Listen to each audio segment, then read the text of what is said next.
guys, it's Stephanie. Welcome back to my YouTube channel. Feel free to subscribe. Hit the bell for more content. Hit the like button. We do likes around here, and we do shares. We share everywhere for the love of Star Wars. Today's videos is about learning a little bit more about what Star Wars is, as opposed to what Disney's giving us and how we defeat the mouse. And there's a little more to it. So anyway, hope you enjoy it, and thanks for stopping by. Hey guys, welcome back to the cantina. We've got lunch specials, drink specials. Again, gunplay outside. You do not gunplay in my bar. Don't. Anyway, I want to talk a little bit more about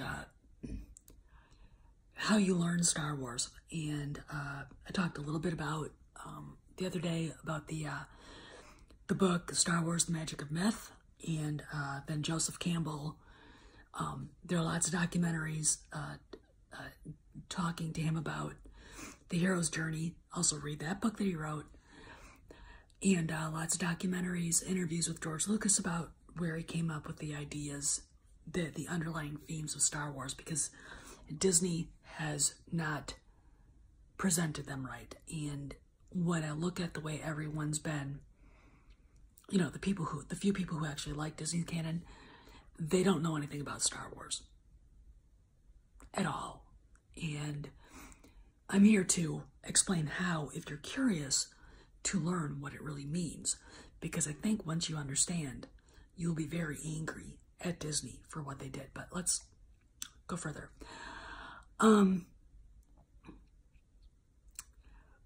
How you learn it? Well, okay, so you've seen the first 6 movies. You've read Star Wars: Magic of Myth. You've got yourself familiar with Joseph Campbell, and you've seen a lot of making of documentaries and interviews with George Lucas. So you've seen it. So you want to watch. You want to, continue the quest for knowledge. What you do, instead of buying Diz Canon, you buy the EU books, and don't buy them from Amazon new. Buy them used, so Disney doesn't get anything. The only thing that can be accomplished with this is not giving them a dime. We are boycotting, which means nothing new that they have marketed, that they license, should be bought. The only way these people learn is through their wallets. Now, I'm going to give you a little heads up. Lots of things are happening right now, and I'm not talking about Lucasfilm. It looks like Huffington Post, a bastion of SJW wokeness, progressive garbage, might be closing its door. It looks like BuzzFeed is collapsing, another bastion of wokeness, SJW garbage. That says something. People don't want it. People don't want to be lectured to by a bunch of mid-20-year-old females and their fey boyfriends about how to live, okay? People just don't want it. And, that this bleeds off into other parts of the culture, and it is obviously bleeding off into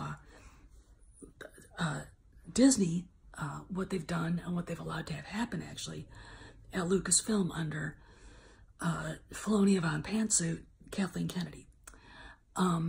So if you don't pay money, if you don't give them money, if you don't see what they're making, if you don't buy what they're making, and Data Racer on Twitter basically highlighted the fact that Disney has lost almost $200 million on the publishing, comic books and the novels alone.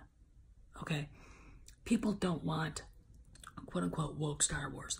We want the Star Wars George Lucas created, perpetuated, and gave to us, so we can maybe give it to the kids that are coming up. And let me tell you something.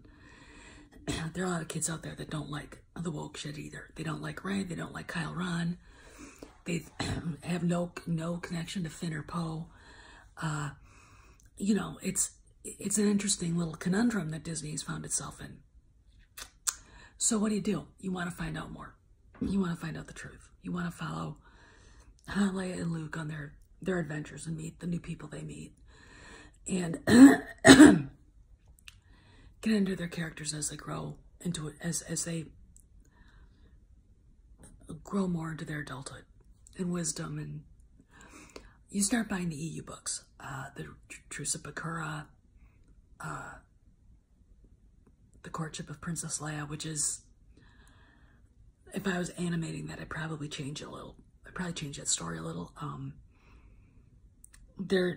I would change it because it's a good story, but it could be better. It could be better. You get Tatooine Ghost, which is an amazing. Tatooine Ghost is an amazing book about lots of things. Behind Leia's relationship. It's about Leia's discovery of Anakin Skywalker as a child, about the discovery of her grandmother, Shmi Skywalker, where Anakin lived, meeting people he knew, and Han is there to kind of guide her through that. When you open up these books, you suddenly realize the most accepting person in this whole thing, who should not be at all, is Han Solo and Luke. And it also tells that the authors writing this understood that women have a harder time dealing with these issues that Leia was dealing with than men do. So, you know, men and women are different, and we deal with things differently, and and that's another good thing. So you go into that, then you get into the Thrawn trilogy, which is amazing. Talking to Odin's movie blog about it, Grand Admiral Thrawn is probably one of the greatest villains ever written. Joruus Saobao is one of the greatest villains ever written, and he's a clone. What's interesting is that Anakin had a very interesting relationship with the real Joruus as a child. It's interesting in some ways that Joruus Saobao was kind of a little bit like a more angry, standoffish version of Qui-Gon Jinn when you start peeling back that onion, because there's so much in the EU that you have to read to learn about the Star Wars universe and the world building that Lucas went and did. So you go into all these books and you discover how mature Han and Leia and Luke dealt with the Vader heritage. Unlike in Bloodline, where they're running around trying to hide it. You can't really do that, especially when you decide to have children and you know these kids are going to have that heritage, that bloodline in them, all right, to borrow a phrase. And the way that Leia deals with, and Han deal with her Vader heritage in Bloodline and in the disc canon is just stupid. It's you know, teenage, well, we'll hide it. You know, it's just, no, they dealt with it. And what's funny is they dealt with it, all three of them, Luke, Han, and Leia, together as a family group. All right, somewhere, somehow, the idea of a traditional family that hung together, clung together, and drew strength from each other, and got torn up and tossed in the basket the moment Kathleen Kennedy had a chance to do it, and Pablo Hidalgo, because he is the one that was dancing on the grave of the EU. You know, and he what I think is so funny is when you watch him and he's on Twitter, you know, talking about things and how bizarrely proud they are of what they're doing, and they're just trashing everything that Lucas built. So I say to the fans, give them the finger, read the EU, don't buy it new, and let Disney suffer for it. Let Disney find out just how stupid they were by throwing all those wonderful stories away. I mean, one of the greatest EU stories ever written is Darth Plagueis. I advise you all to read it, all right? Because it not only talks about Darth Plagueis, it talks about the advent and rise of Senator Palpatine and who he really was. And what a scary, malevolent, horrible horrible villain he really was. You know, and there's just so much more. I mean, there's layers and layers and layers of it that were just crapped on.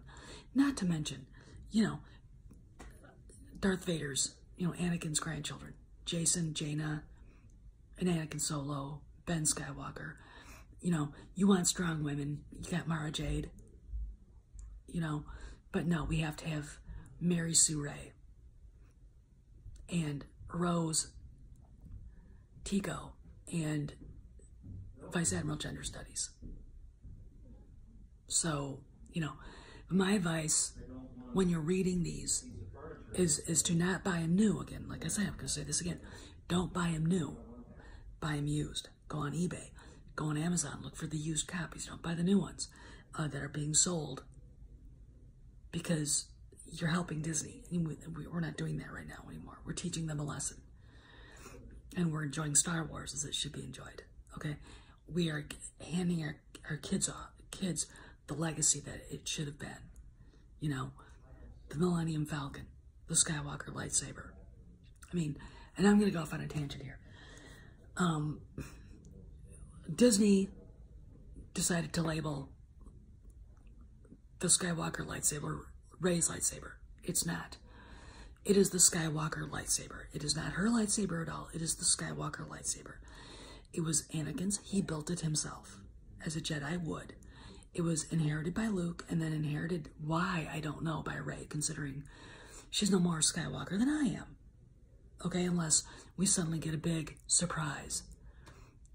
You know, unless she's Han and Leia's long-lost daughter, which actually makes a lot of sense, despite the fact that that doesn't make any sense. How would that happen? Well, duh, you can make it. Yes, it does. And, you know, here's the deal. The people that are saying that she can't be a Skywalker, blah, blah, blah, have never actually seen the OT. They're not educated in the prequels. They have no fucking idea the underlying themes and the overarching themes of Star Wars. So when I say she's obviously a Skywalker, and JJ actually wanted her to be one, you could tell through the whole TFA, and Daisy Ridley herself said her parents were in TFA. She was shocked nobody else knew that or saw that. All right? You know, this is the thing that pisses me off so much about millennials, because they know absolutely no clue. They have absolutely no effing clue about symbolism, about foreshadowing, about all the elements that make a story, about the things that you put in there to give people an idea of what is really going on. She can fly the Millennium Falcon by herself, as well as Han Solo could by himself. I mean, through the dilapidated hulk of a Star Destroyer. Well, okay, what did she do? Download it from Han? And if it was the first time she'd ever seen Han, when he boards the Falcon, and don't sit there and give the excuse that she learned how to fly in a fucking simulator. That doesn't make any sense, and it's stupid. It's lazy writing, and it just proves that the people who came up with that shit don't give a shit about writing a good story, okay? All right, Skywalker lightsaber calls out to her, not Kyle Ron. All right, that seems to go in through one ear and out the other, because all these fucking morons can do is latch onto the garbage and shithole that is TLJ, that basically undermined not only what JJ was doing, but the entire OT and the prequel trilogy. It's like, I can't even describe, it's like a giant zit in the middle of a face. It's like a giant piece of cancer. It's like a cancerous tumor.